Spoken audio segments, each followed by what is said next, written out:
Hi. I'm going to play through some games a little quicker than before. I'm using this version of Oloro, which is the 29 land version. The 29th land is Prairie Stream, a taggable dual land. And what's interesting to me is that with these three games, I think you'll enjoy is that they all play out differently.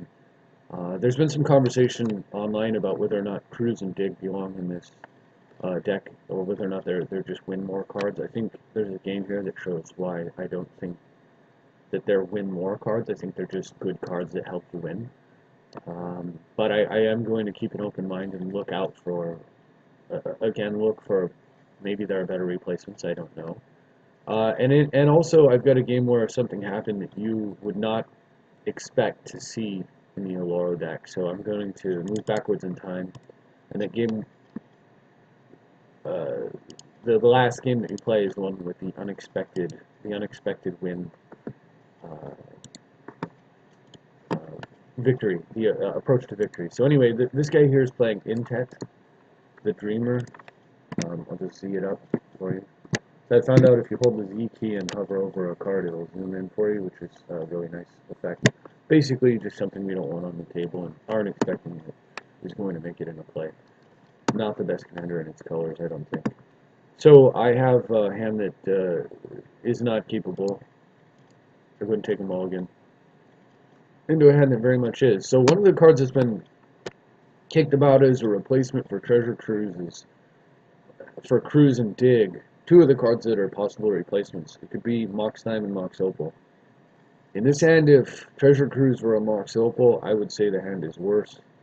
Probably. If the hand were a Mox Diamond, I would say that the hand is better. Probably. But let's just see how good Cruise is on its own. It's neither card, and we'll play it out and see what happens. I go ahead and scry a muddle to the bottom. I'm going second, so I get to lead off with land and just say go. And my opponent plays a turn 2 Fire Diamond, but he plays it off a Rogue's Passage, and this is telling because it's quite likely that this is, like, if he had a better land, he would probably have deployed it. And you see a notable lack of green here, and also this doesn't produce blue, so I mean, surely he would prefer to have blue, blue, red in play, so this may mean a problem with his mana, and it's something to keep in mind. And because it indicates a probable issue with his mana, as far as lands goes, the reason for him to keep a hand if he doesn't have land mana is that he probably has artifact mana. So instead of deploying Dimer Signet here, based on this read that I got off of Rogue's Passage, I'm going to just sit on the mana drain. So I play a land and say go. And he misses a land drop and plays Izzet Signet, which is even more telling. I probably do have the read correct. However, Izzet Signet improves on the mana resources he already has, but it doesn't give him access to green, and it's not a major improvement. And a mana drain on that, while helpful, because it just basically always is, isn't as powerful as it could be. I'd really prefer to get like a 4 or 5 drop. Even a 3 drop would be pretty powerful. So I just let that one go. Now, unfortunately, this is a Signet, not a Talisman, so I can't play it and then mana drain, so I'm going to have to pass yet another turn with a 2 drop in my hand that doesn't come down. But all of my forecasting turns out to be worth it, because on this turn he plays Solemn.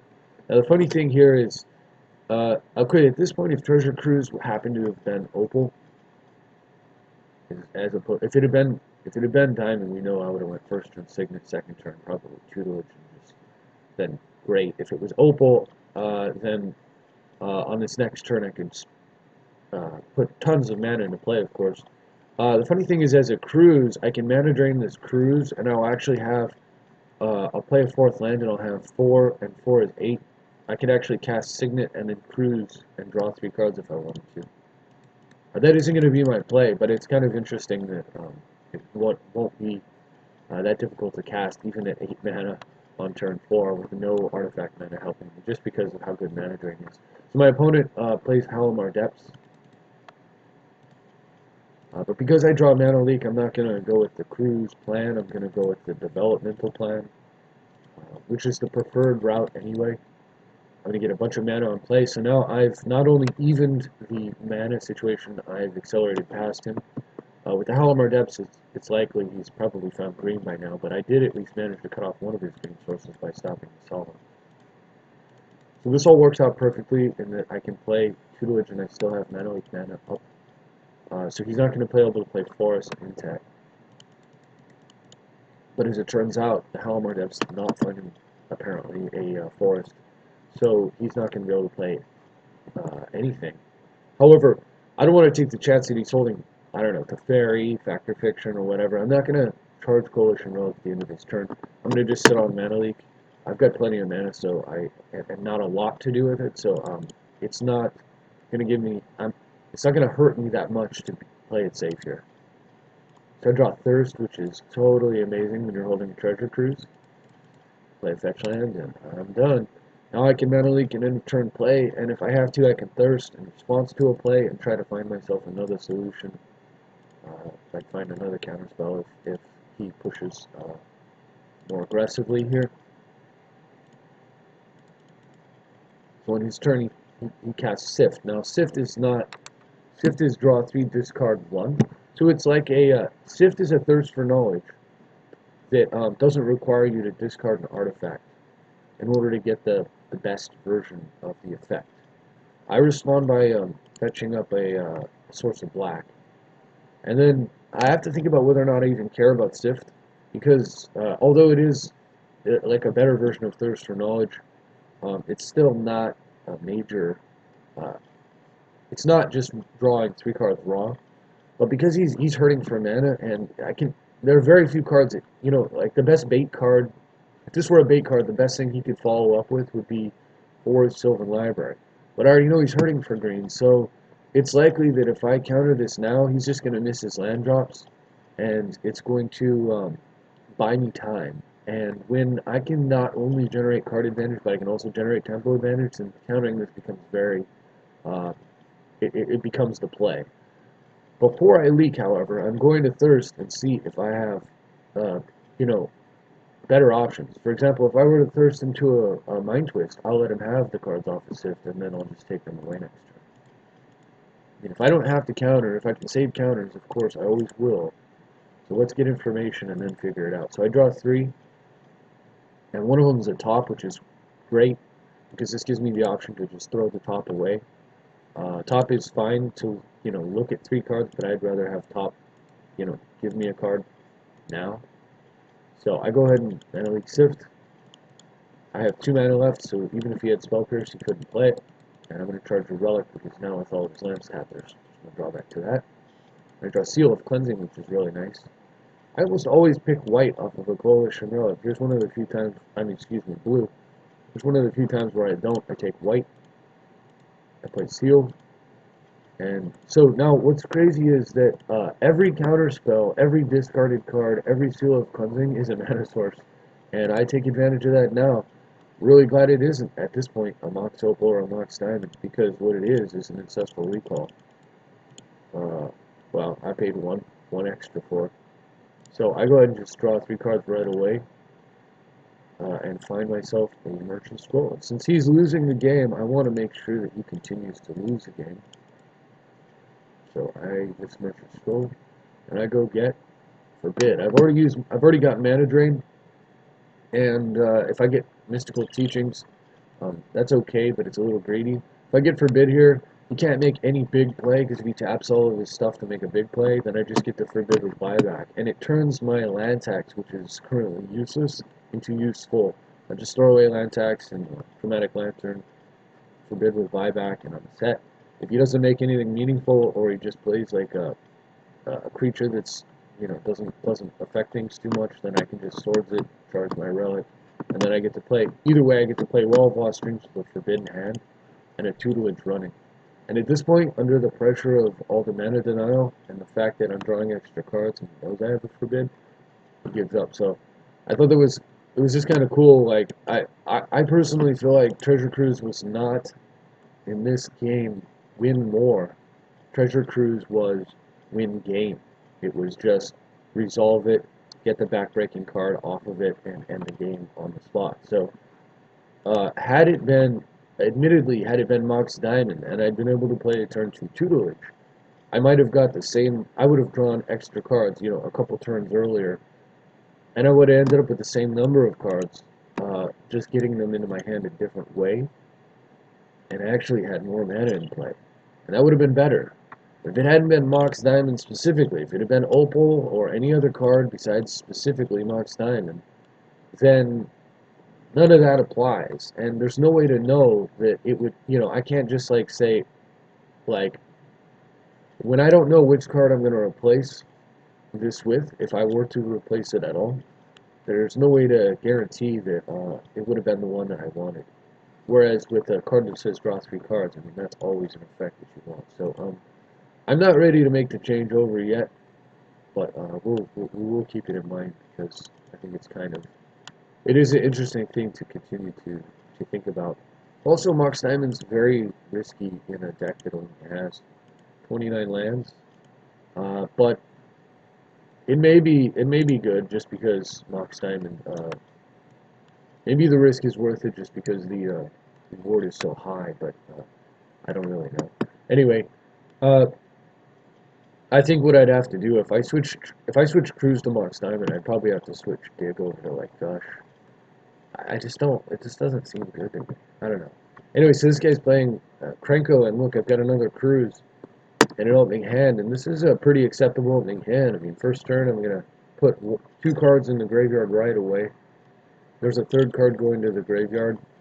So Cruise already costs 3 less, and I've got 1, 2, 3, 4, 5, up to 6, 7 mana. I've got tons of mana, so I'm gonna be cruising pretty fast. Or so I thought. My opponent actually mulligans himself to death, and we just move on to a new game against another opponent. So in the game where I actually got to play it, and the game where I could have played it, in both cases it looked pretty good to me. In that second game, if it had been a Mox Diamond, I would have deployed my hand faster, again, of course. But I would have had to rely on my commander to get anywhere with it, or the brainstorm, because I didn't have another card drawer in my hand. So I don't know. Anyway, this is the last game here for the video. My opponent's playing Keranos, and you're about to see something that I don't think I've ever made a video about before, and it is the Oloro Beatdown strategy. So I get first turn, I top deck the Mana Crypt, so I get the first turn Trinket Mage, and because I have tons of mana in my hand and I'm looking for a second blue for Deprive, I go get top, actually. But my opponent manages to pass up my mana base with a Crypt, and then he plays Jace's Sanctum. This is another interesting card worth thinking about. Certainly belongs in some decks, combo decks, I would think. So a constant source of mana for the appropriate spells as well as card selection seems pretty nice. I'm not sure though that it's better than if you'd have spent 1 blue and 3 colorless as a card that draws 3 cards. It's a vote card. If the vote's tied, you draw 3 cards. Or Concentrate, which is blue 2. He could have just drawn back up to 7 right here, so I'm not so sure that Sanctum is better than just drawing 3 cards on the spot. But we'll see. It certainly has more potential in a combo deck. Back to the beatdown plan. Make ourselves another Trinket Mage. Go get Soul Ring. So the deal here is that I could have copied. So and then I play top and activate it. These are my options. These are not my options. This is wrong. This game's bugging out. I'll have to walk you through it, huh? Anyway, the deal here is he's got a Mana Crypt, and I've got 2 Trinket Mages, so I'm actually doing an average of 5.5 damage to him per turn, which is a 7-turn kill. If depending on, you know, if he doesn't get, like, just the luckiest person in the world on flips. Which is not fast, but in blue on blue, it's reasonably fast. Anyway, my top cards were Mana Leak. I'm so sick of Magic Online. My top cards were Mana Leak, Dark Confidant, and Cryptic Command. So what I did is I put Dark Confidant on top of a Mana Leak, and then I hoped he does not play his Keranos here, because then it has the potential to start lightning bolting my guys off the table, and the pressure I'm putting on him kind of goes away. And he does not. He plays Shattering Pulse with Buyback, killing my Soul Ring. Normally a pretty powerful move. He also gets to scry, but actually not really affecting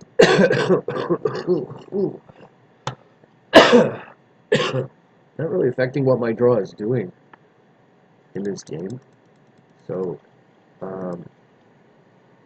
remember, this is a Dark Confidant. So I draw Dark Confidant, and then I activate Sensei's Divining Top to 1, I believe. Yeah. And the next card is, so I have a Mana Leak, a Cryptic Command, and then a Force of Will. So I stack them in that order. Force of Will on top of Mana Leak on top of Cryptic Command. And I cast Dark Confidant here. Using the 1 mana floating and the Underground Sea. And then I Wasteland his red. And I attack him for 4, so he's at 28. During his upkeep, he loses a coin flip and he drops to 25. Then I want to say, plays a Command Tower and attempts to cast his Shattering Pulse with buyback on my Mana Crypt. So I activate Sensei's Divining Top and draw the Force of Will, and I Force of Will that play, his Shattering Pulse, exiling my Deprive. Remember, Thirst isn't in my hand. Exiling my Deprive. So he's done for the turn at that point. Then Dark Confidant reveals Sensei's Divining Top again, and I draw the Mana Leak. I attack him for 6, taking him down to 19 already. And I play Ancient Tomb. I cast Sensei's Divining Top, and I take a peek. Or maybe Ancient Tomb's already in play. Either way. So yeah, I play Sensei's Divining Top, and I take a peek, and I find the Cryptic Command again, and a Tithe, and a Counterspell. So I stack them Tithe, Counter, Cryptic. And so then on his turn, he goes to make a play, and I cast Mana Leak off of the Crypt, or no, the Ancient Tomb and the Underground Sea, because I have a tapped Crypt in play that I used to play top and activate it. And I think he loses the flip and goes to 16, from 19 to 16 as well, so I'm about to attack him down to 10. And he actually, it was his next turn, and he actually tapped out to cast his Commander, so that's what gets Mana Leaked. And at this point, he's so far, he's taken so much damage, and he's so low. Maybe he doesn't lose a flip, maybe he's at 13. But he's so low that he actually just scoops. And on my next turn, I hit draw cards just to see what I was going to get. And what I was going to get was, I was going to Confidant the Ties into my hand and then draw the Counterspell. And then the top 3 cards, there was a source of blue. And so I was going to be able to play blue, attack him for 6, and then deprive his next play. And he actually would have been, even if he had been at 13, I can't remember if he was at 13 or 10, but you can see he was at 7 with a Mana Crypt in play and 3 attackers, and I had a Counterspell for his next play. So even if he hadn't conceded in response to the Mana Leak, he was pretty much dead on board from just Trinket Mage Beatdown and Dark Confidant Beatdown. So I'm disappointed that you didn't get to actually see it happen, but it was pretty awesome that I was able to secure it. Yeah, you can see the game has ended. Does it say who wins? It doesn't even say who wins. Well, you can take my word for it, or you can see it in the you can see it in the result page. So yeah, it's interesting that, I guess the moral of the story is you should always look for what you can do to win in any situation, even when it's completely weird or different, given what your deck is supposed to be doing. Even if it's not what you're supposed to be doing, don't get so focused, dialed in on the way that your deck normally plays, that you fail to miss opportunities to exploit situations that will reward you with victories. So there's nothing revolutionary, I guess, about copying a Trinket Mage with the Phyrexian Metamorph, but I did think it was cool, and I was glad that I took that tack, and I hope that you enjoyed watching those games. So thanks for watching. I'll see you next time.